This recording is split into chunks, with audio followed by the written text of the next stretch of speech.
Had a fantastic conversation with Kim Iversen. I touched upon those agricultural protests that are going on at the moment. Sri Lanka, the Netherlands, the Canadian trucker protests. All these things are an indication that ordinary people all over the world are not happy. Would you agree? People are starting to wake up. People are starting to realise that the government is not your friend. Big media is not your friend. Big agriculture is not your friend. These centrist organisations that coagulate around the state and corporate and financial power are not interested in your individual freedom. They want you to be listless little hemorrhoids at the end of their mighty power. And you know what happens to hemorrhoids? They either get shat on or burst. We can't allow that to happen to us. Kim Iversen was brilliantly insightful on the subject of this globalist movement. Why are the mainstream media not reporting on it? And when they do report on anti-globalist movements, anti-state movements, they always tinge the protesters with rhetoric like, oh, they're racist, they're Nazis, whatever, even if it's people in Sri Lanka rising up against edicts issued by centrist powers that bankrupt their farmers. And what do you think it says about the agenda of some of these globalist agencies that do seem to have an influence on the way that nations devise policy, particularly around, for example, the changes around fertilizer that would bankrupt a lot of farmers, which would, as a convenient side effect, leave their independent farms open to centralizing forces. And obviously, we've already touched on Bill Gates' acquisition of farmland across the United States of America. And when we spoke to Vandana Shiva on our show, she said the intention of this act is not to reduce emissions, it's to bankrupt farmers so centralized big agricultural forces can acquire the land and dominate the food and agricultural industries. What do you think about these protest movements, and what do you think about the agenda that they are protesting against? And yeah, that's a good enough question, I think.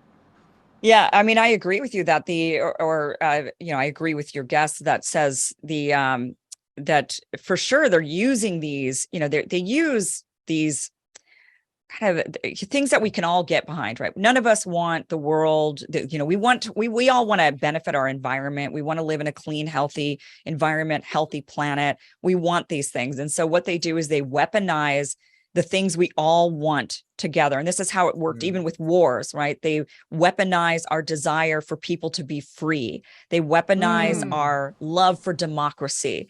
And they're weaponizing our desire to have a clean planet. And they instead use those rather than actually advancing those true causes. They're using them to rile us up. It's something that you brought up already earlier, to make us afraid, right? To instill that fear in us so that we then feel we must do something about this. We must implement these new mandates, or, and in the case of these farmers, these mandates against using certain fertilizers, or that they must farm in a certain way. In the Netherlands, they want them to use more natural ways of bringing the nitrogen into the soil. And the way they would have to do that is by using a third of their land to plant like legumes, like beans, and in order to bring that into the soil in a natural way. And many of them don't have farms large enough to be able to give up a third of their land.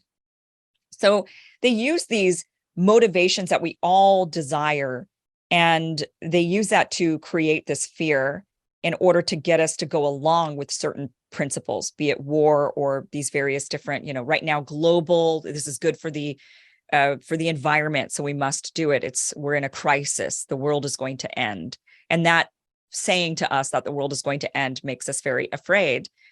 And I think when it comes to the coverage of these protests, I think that actually has shown more than anything we've seen throughout these last few years and throughout the pandemic, the lack of coverage, I should say, regarding these protests have exposed the fact that the media is no longer reporting on behalf of the people, that the media instead are now reporting on behalf of the corporate elites, the political class, and they're no longer for the people. When we lose the media as the people, when we lose the media, we've lost the battle between ourselves and between the people and the ruling class.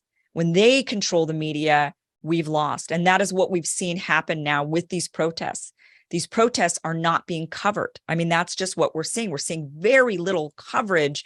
The trucker convoy, when there was any sort of mainstream coverage of it, it was demonized, as you mentioned, as being right wing, these fascists, these Nazis, they will racist. They call them all these various different names without even addressing what they're actually protesting. Instead, they just smear the people as some sort of lunatics rather than actually covering it. So that showed right there when you've got thousands of people protesting, hundreds of thousands of people rising up and protesting, and the media's spin on it is pay no attention to the large, massive people over there.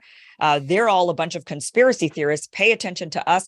Same thing with what's gone on in the Netherlands. We've seen this throughout even Sri Lanka. Really, protests that have been rising up throughout the world with the French Yellow Vest movement.